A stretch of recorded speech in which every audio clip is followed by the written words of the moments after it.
Chester's Mill has been cut off from everything. We're under a dome.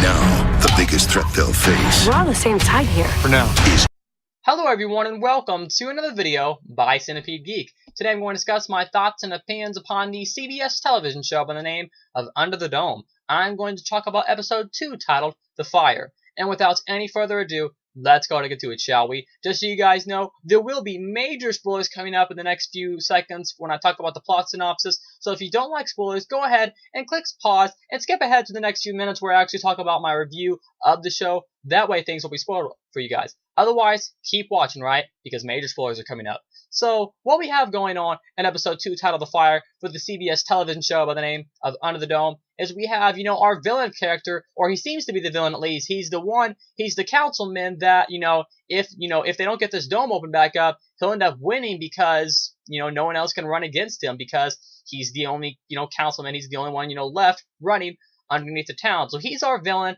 and we remember from the last episode that he ordered 4 big deals of propane for some reason. Well, in this episode it's pretty much about him and a reverend priest, and he wants this priest to go get rid of a vital piece of information. And if anybody was to find this information out, they might end up finding out that the person they're looking up to, their mayor, might be the one responsible for the dome. And if he's not the one responsible, if my theory's wrong, then he might know more about the dome than he's actually letting on, which could turn the entire town against him.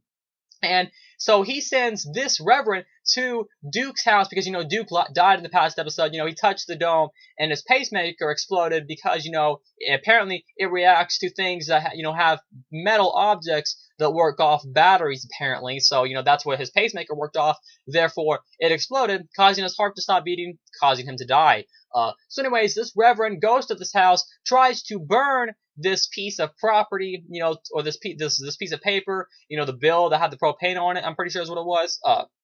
Anyways, accidentally throws it in a trash can, causing the entire house to, become, to erupt in flames, and then the entire town has to actually team up and take this water, use water from pools, water hoses, because they only have the water of what's left in the town. They can't call a fire department, because, they have to come from outside of Chester's Mill being a small town. That's pretty much the gist. The entire town having to team up in a social pact and be with each other, try to get this, fire out of this house down, because if the fire spreads, the entire city could be up in flames. That's pretty much the main gist. We also have some other things going on, such as, there's a guy who, starts to shoot everybody and starts to go crazy. He ends up killing a cop because he tries to shoot the dome, and apparently the bullet ricochets off and hits someone, and that seems to be the plot of the next episode, is about them trying to, calm down this cop that's going crazy because of himself being under the dome. He's, being all raged and wrathful, and that whole thing. That's pretty much the main gist, and of course we have several other, other storylines going on, but the main gist is them trying to get rid of this, and then the town has to team up to take down this fire. And the mayor is actually the one who actually takes, gets a bulldozer and destroys the house, destroying the house. Therefore, the fire now has nothing to burn, and therefore the fire goes away because of that reason. We also have other subplots going on, such as, the young boy that's really smart. He's trying to, map the dome. He finds out it's 10 miles across. They find out that water can run through it, so it works kind of like a strainer. Angie character, she's still down in the cellar. And then our, over obsessive boyfriend, he is still trying to work towards him loving her. He gets the crap beat out of him in this episode because, she tells him that, they had sex. Well, apparently, he thinks that, he raped her when they never had sex at all. She made that up, it seems, just to make him, act weird. Well, now, he just wants her to fall in love with him. Probably never happened. And of course, like I said, we have other subplots going on. That's the gist of episode 2 titled The Fire for the CBS television show by the name of Under the Dome. Overall, my thoughts and opinions on this episode, what another fantastic episode. What I like about Under the Dome is things are happening at an extremely fast paced. I'm a little worried though, because it seems that things are happening, there's so many huge big events that are happening that I'm afraid that they might not give enough time for the actual characters to develop. So far, I'm really liking the series. I'm loving this series, but I'm wondering if the series is going to slow down a little bit and let its characters develop. I'm only 2 episodes in, so I can't really say too much, but overall, so far, I'm really enjoying the series. I love the series a lot. It's just I'm not used to, events happening at such a huge pace. Usually you have, a really fast-paced pilot episode, and then after the pilot, things kind of calm down a bit. Characters start being developed. You have small things happen every now and then, but Under the Dome is taking sort of a different route that I haven't seen too much in television. I mean, I've seen it, in finales and stuff and pilots, but Under the Dome is doing the thing where a huge event has happened, and it seems in every episode, and, I'm just wondering, is it going to let, certain characters develop? And so far, I'm not saying it's a bad thing.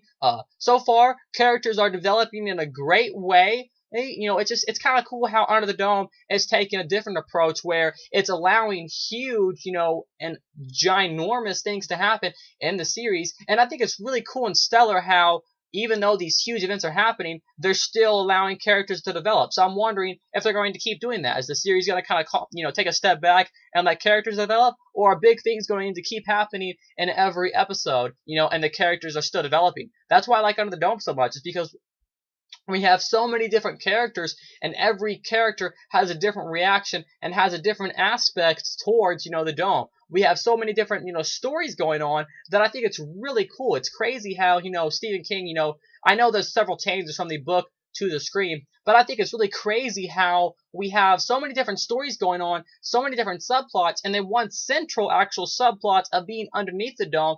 And it's really cool how, for the first 2 episodes at least, these huge events have happened. And even though these huge events have happened, the story in the writing has allowed the characters to still develop in a great fashion. And that's why I like Under the Dome so much, because only 2 episodes in, I'm already loving it. And I'm wondering, it's not a bad thing at all. I'm curious to know if the series is going to take a step back and let characters develop more, and the big things will stop happening, or if the big things are just going to keep happening in every episode, while the characters are still being developed. I like how Under the Dome is able to do both, both things in both areas. Let huge things happen while still letting characters develop. One of the best things about this episode was the different story arcs we have. We have like 6 or 7 different main characters, besides our, main villain character. We have several different characters, and we're all seeing their different story arcs and seeing how they react to the dome and the situations they have to get in because of the dome. My favorite thing about this episode was the town teaming up to be, with one another, and I like the speech that the mayor, brings at the end. I really like that also. But that's pretty much my opinions on the CBS television show by the name of Under the Dome for episode 2 titled The Fire. Like I said, I really like that scene at the end where they team up, and they have to take down the place. The mayor comes in, does the big speech after that. Nice, really good concept. And like I said, the best thing about Under the Dome is all the different story arcs it has, while still having big things happen and still being able to develop characters also makes up for a great episode. Anyways, comes on every Monday night on CBS, 9 o'clock Central, 10 o'clock for everyone else. Next week's episode is episode 3, titled Manhunt, July 8th of 2013. Once again, thanks for watching another video by Centipede Geek. Make sure to like, comment, subscribe to the page below, and I'll see you guys later with more videos by Centipede Geek.